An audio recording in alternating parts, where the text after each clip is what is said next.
ఆషాఢ శుక్రవారం శాకంబరీదేవి కథ.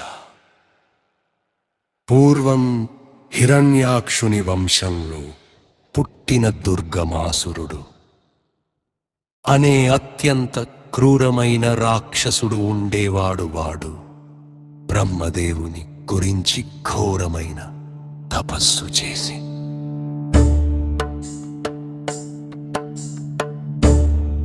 భూలోకంలో ఉన్న వేదాలు, మంత్రాలు, అస్త్రశస్త్ర విద్యలన్నీ తన అధీనంలోకి రావాలని ఋషులు చేసే యజ్ఞాగాదు ఫలితాలు దేవతలకు చేరకూడదని వారు పొందాడు.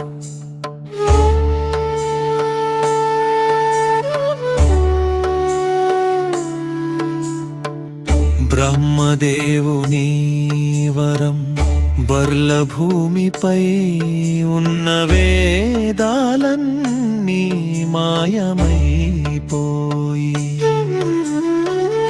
యజ్ఞాలు ఆగిపోయాయి. దేవతలకు హవిస్సులు అందక వారి శక్తి క్షీణించింది. వర్షాలకు అధిదేవుడైన ఇంద్రుడు శక్తిహీనుడయ్యాడు. దీనివల్ల భూమిపై 100 సంవత్సరాల పాటు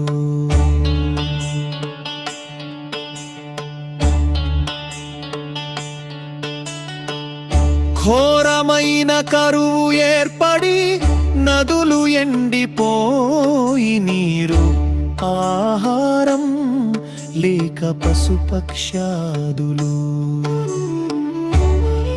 మనుషులు అల్లాడిపోయారు. దిక్కుతోచని స్థితిలో ఋషులు ప్రజలందరూ హిమాలయ పర్వతాలకు చేరుకుని జగన్మాతనైన ఆదిపరాశక్తిని వేడుకున్నారు.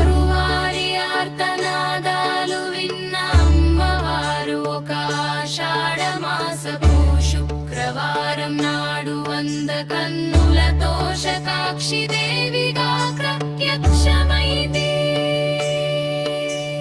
భూలోకంలో ప్రాణుల కష్టాలను చూసి అమ్మవారు ద్రవించిపోయి ఏకధాటిగా 9 రోజుల పాటు ఏడ్చింది. ఆ కన్నీరే వరదలై పారి ఎండిపోయిన జీవనదులను వింపాయి. ఆ తరువాత అమ్మవారు తన దైవిక శక్తితో తన శరీరం నుండి వివిధ రకాల కూరగాయలు, ఆకుకూరలు, పండ్లను సృష్టించి అందరి ఆకలి తీర్చింది. శాకాలను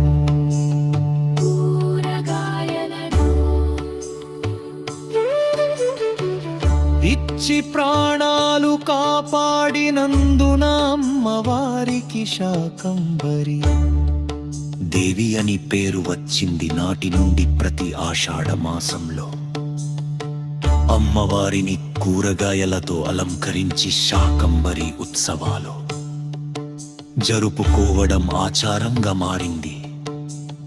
అనంతరం దేవి తన త్రిశూలంతో దుర్గమాసురుడిని సంహరించి వేదాలను రక్షించి ధర్మాన్ని నిలబెట్టింది. ఈ పవిత్రమైన కథను విన్న వారికి, పఠించిన వారికి ఆహారానికి, ఐశ్వర్యానికి ఎనినటికీ లోటు ఉండనని విశ్వసిస్తారు.